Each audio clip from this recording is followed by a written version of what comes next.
mutton नहीं आसी mutton बर्तमान धोईदेली भल भाव देखो ये पियाज पकईकि भलसे पियाज मौली आसला बर्तमान आम मसला प्रस्तुति करके मसला पकेबा देखु मु मसला भी भल भाव प्रस्तुति करदेली जेहेतु पियाज मौली आसला टिके आम लंका गुंड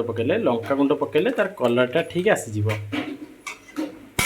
लंका गुंड पकईकि घाटी देलु आम देखु बर्तमान आमर हो गला पियाज मसला पकाईगला अदा रसुण पेस्ट पकाईगला अदा रसुण पेस्ट बर्तमान फेंटे देलु क्वांटिटी अनुसार आम लुण को पकईदेलु क्वांटिटी अनुसार आम हलदी की पकईदेलु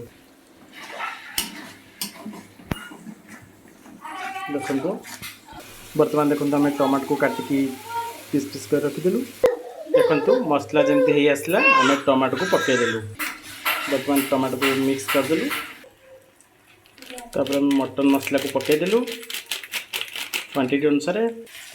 मिक्स करदेलु देखो बर्तमान मसला रेडी है आम मटन को मसला पर पकईदेलु तापर मिक्स करदेलु देखो बर्तमान मटन को मसला पकईकि मिक्स करदेलु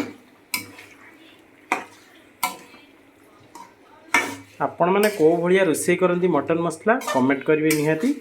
आउ मुझे रोषे करी आपन जदि पसंद आसो निहाती लाइक कमेंट सब्सक्राइब करदे आउ शेयर भी करदे देखु बर्तमान मु मिक्स करदेली तापर आम ढांकुणी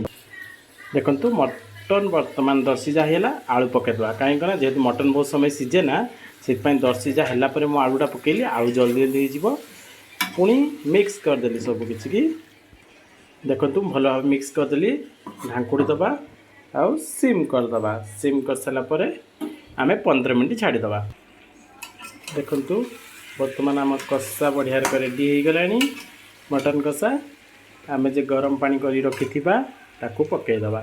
गरम पानी पकईले टिके भल टेस्ट आसो देखु बर्तमान आम गरम पानी पकई किसी समय फुटिया छाड़ीदबा देखु ना बहुत सुंदर देखा आम मटन तरकारी पानीटा फुटीगला तरकारीटा केमितिका टेस्ट होची मु निहाती आपन को जनइबी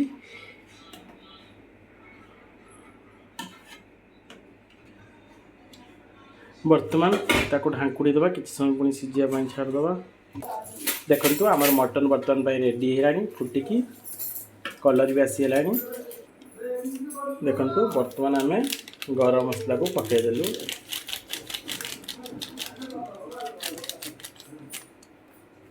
देखु बहुत सुंदर भाव देखा मटन देखुं तो देखु बर्तमान मटन रेडी है खावाई बर्तमान बाड़ी देली देखु बर्तमान मटन झोल को गुड़ाई देलु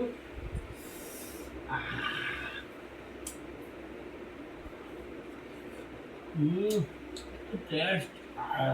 वंडरफुल